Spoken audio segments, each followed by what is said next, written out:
Hey everyone. In today's episode, I'm going to do something a little bit different. I'm actually going to do a series on this. And what I'm going to do is I'm going to actually break down the council regions that I'm buying in and what you should buy, where you should buy and all that kind of thing. Now, so this actually comes from someone who actually reached out to me asking in comments actually that can you do one on the Bayside of Melbourne. So today that's exactly what I'm doing. I'm going to do a property market overview of the Bayside of Melbourne. So in today's episode, I'm going to discuss a few things. First of all, where am I talking about in terms of the Bayside? Secondly, Bayside living, what's it like? Thirdly, the top 3 suburbs to live in, and then finally the top 3 suburbs to invest in. Look, where am I talking about really in terms of the Bayside? So it's pretty simple. If you do Bayside Council, most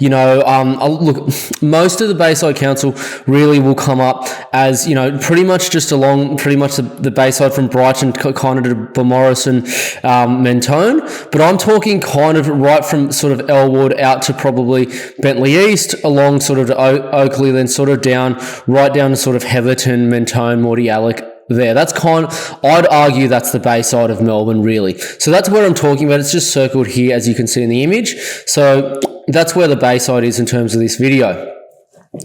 So look, for people that don't know what kind of the Bayside is like, Bayside really, it's mostly larger blocks.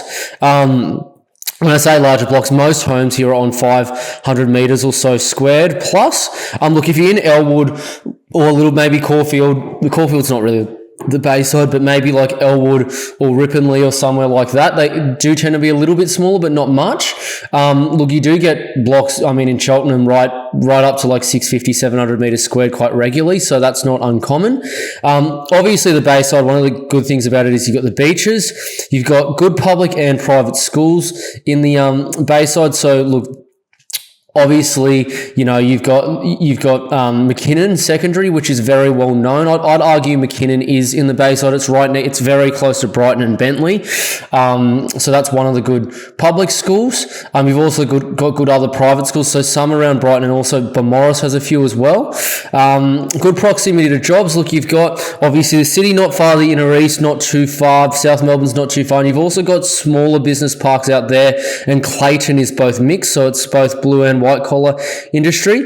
Look, it's mostly full of larger family homes. There's a lot of modern large family homes here as well.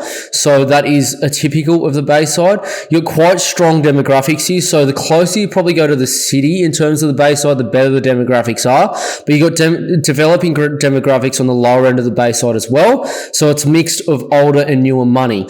That's what the Bayside's about, and that's what's in the Bayside in terms of what's living there and what you can expect out of the Bayside, really. Let's get into the best suburbs to live in, and let's keep it quite simple.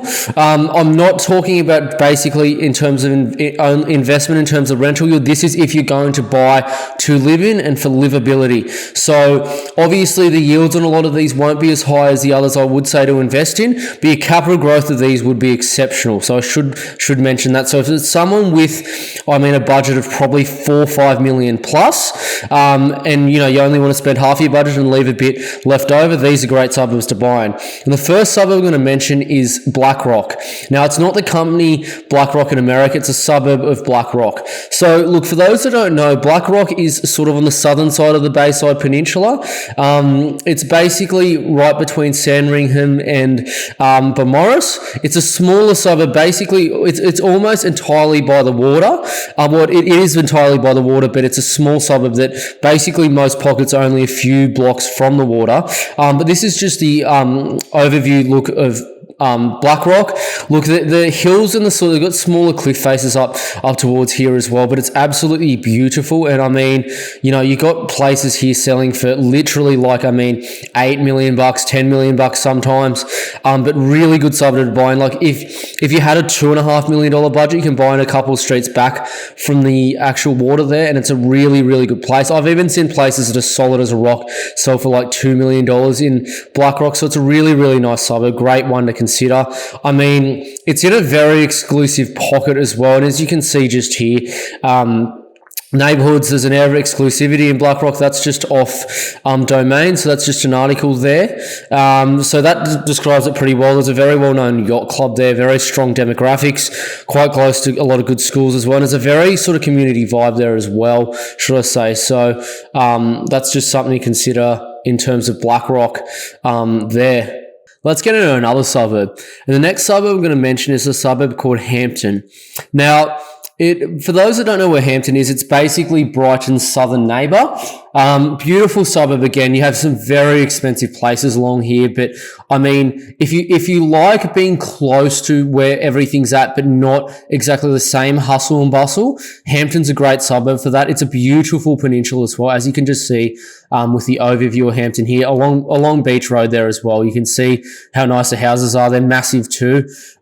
Really good suburb to consider if you've got, look, Hampton, it is a bit more expensive than Blackrock. You're probably looking at maybe 2.5 million or so, but good suburb in that. But look, the nice thing about Hampton is it's got like a great village kind of near the, should I say, station and town centre there. So this is just basically near Hampton Station. So it's just Bayside village living. It's known for its great kind of coffee culture and great sort of little community in there. You know, a lot of people know each other. It's very friendly. So really good suburb if you have a little family or you just like living in a sort of like villagey lifestyle by the beach. That's a good suburb to consider, definitely in Hampton. Let's get into the final one, and as to no surprise, best suburbs to live in, the suburb I'm going to mention is Brighton. Look, I don't think it needs any introduction, really. I think everyone in Melbourne knows where Brighton is. It's famous for, obviously, its little beach shacks that everyone tends to take photos in front of, as you can see here. It's also famous for having some of Melbourne's most expensive properties and also nicest properties too, especially modern design properties. So you see just in the background by the palms here, I mean, a lot of celebrities live here. I know Shane Warne lived there for a number of years, ever since he come onto the scene. A lot of prominent property developers, a lot of prominent AFL players live there as well. So it's no surprise that it's one of the most livable suburbs in Melbourne. And it really is, I mean, the prize of the Bayside. Like it's where everyone wants to live. This is just an article again from Domain. Brighton, what's got celebs and foodies flocking to this locale. Look, Brighton's full of upmarket restaurants. It's actually got some quite surprisingly good cuisine in terms of cultural cuisine as well, which is nice. But look, yeah, I don't think there'd be any arguments in terms of Brighton being one of the most livable suburbs. You do need more money though. You probably need about 3 to 3.5 million to live here, unfortunately. But you know, it's still great suburb to buy, and no arguments there. I don't think anyone's going to be upset if they lived in Brighton anyway. Look, let's get into the best suburbs to invest in Melbourne. And look, funny enough, I was previously mentioning Brighton just before this, and the next suburb I'm going to say is Brighton East. Now, Brighton East, clearly, like the name says, is just east of Brighton. It's Brighton's neighbour. It's very similar to Brighton, mind you, in terms of density. It has, you know, mostly detached homes, some smaller homes like cottage homes as well, similar to Brighton itself. Brighton East actually has a great little village as well by the town centre. I mean, it's a nice area. A lot of families like to live in Brighton East as well because it's very close to some good schools, especially like McKinnon. But look, really, the thing about Brighton East is it's got the same capital growth as Brighton, literally the exact same capital growth as Brighton, but it's $1 million cheaper. Now, you're not going to get 4% yield here. You'll probably get, if you buy well, 3 to maybe 3.3 if you're very good at what you do. I've even got one recently, believe it or not, for 3.6, which is very high for Brighton East. But, you know, it is doable if you really know what you're looking for. But look, it's got the same capital growth, but it's literally $1 million cheaper than its neighbour, which is insane. So this is just off real estate. You see Brighton East, $2,090,000, Brighton, $3,225,000. So it's actually more than $1 million, but that's really what the price of Brighton East is compared to Brighton. So, I mean, there's no argument in terms of that. You'd rather take a lot less risk, and because your rental yield will be higher. Brighton's rental yield's like 2.4%, and still make the same capital growth, and you'll have more money to spare to invest. So it's a good idea if you've got around look, I know it's the median price is $2,090,000, but I found good properties for about 1.6 to 1.7, sometimes even cheaper. So you can invest for that if you're a savvy investor and you want, and if you want to, please reach out. But that's definitely achievable in terms of Brighton East.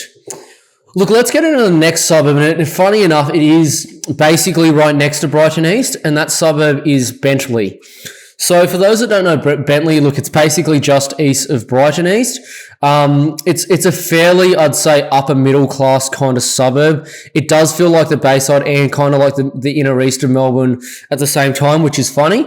Look, in Bentley, you've got a really, really good sort of town centre as well. You've got a kind of Melbourne state renowned sort of, should I say, kind of high street, which is Centre Road. There's a lot of good cafes, restaurants, good upmarket clothing shops and other accessory shops as well along there. You've also got some healthcare there too, and banks.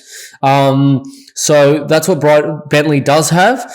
But I mean, there's certain parts of Bentley that are actually in the McKinnon zone. So this is just basically off Education Victoria. So you can see the northern pocket there of Bentley itself is in the McKinnon Secondary College zone. So for those that don't know the McKinnon Secondary College zone, I'm telling you right now, that pushes prices up by about 15%, depending on whether it is in the zone or without or out of the zone. And Bentley is still picking up for 1.5 to 1.7 million, and McKinnon is literally like 1.7, 1.8 million. So is Ormond. So, I mean, it's quite underpriced for there. And I've picked up properties in Bentley for literally 3.5% yield, sometimes slightly more if you're lucky. So look, good numbers there as well. Look, really good capital growth here as well. And it's surrounded by very expensive suburbs too. So that's also a good thing in terms of longer term capital growth too. Let's get into my final suburb, and that suburb is a bit of a toss-up. I know previously I mentioned a few other suburbs, but the suburb I'm going to mention here is a suburb called Moorabbin. So look, for those that don't really know where Moorabbin is, it's just south of Bentley. It's right next to Brighton East, and it's also very close to Hyatt as well. It's basically surrounded by all of those suburbs. So look, Moorabbin really, I'd call it a middle-class suburb, and it's probably a suburb there that is probably often overlooked by a lot of people actually in the Bayside, but surrounded by a good suburb. It's close to everything. You know, it's on a train line. Great transport there as well. I mean, and Moorabbin is predominantly all low density, which is really good for capital growth long term, and it's good for land value as well. And you've got a lot of homes that are on massive blocks of usually around 600 meters squared, which is great because land value in the long term, if you ever wanted to do a development, would be quite easy with that. And they're mostly brick and tile homes as well, or immaculately maintained weatherboard, which is great. I mean, they look a lot like this in this photo here, but on top of that as well, in Moorabbin, you've also got it being extremely cheap in the actual pocket it's in. So you'll just see here, this is just off mapping the market. Bentley East, Bentley, Brighton East, Hampton East, Hyatt, Sandringham, all around it. And they're significantly more expensive than it. So, I mean, you're picking up Moorabbin at the moment for like 1.1 to 1.2. And I've even picked some up in Moorabbin for literally like $1 million or $1.05 million with nearly 4% yield, which is insane. So for the Bayside, for those that don't know, that yield is extremely high. It's mostly 2.4 to about 3.2% yield. But I mean, if you're quick and lucky, you can still get into this for around that 1.1 or 1.2, sometimes even lower if you're really quick. So that's probably the cheapest suburb I would buy in the Bayside. It's probably one of the better investments as well in the Bayside in Moorabbin. So look, I just wanted to say thanks to everyone for watching. And if you are really interested in actually taking your property investment or your buying journey to the next level, whether you are an owner-occupier or an investor, to build up a long-term sustainable, should I say, asset base for yourself and your family, please reach out via www.compoundinvest.com.au. I thank you again, and I look forward to seeing you in the next one.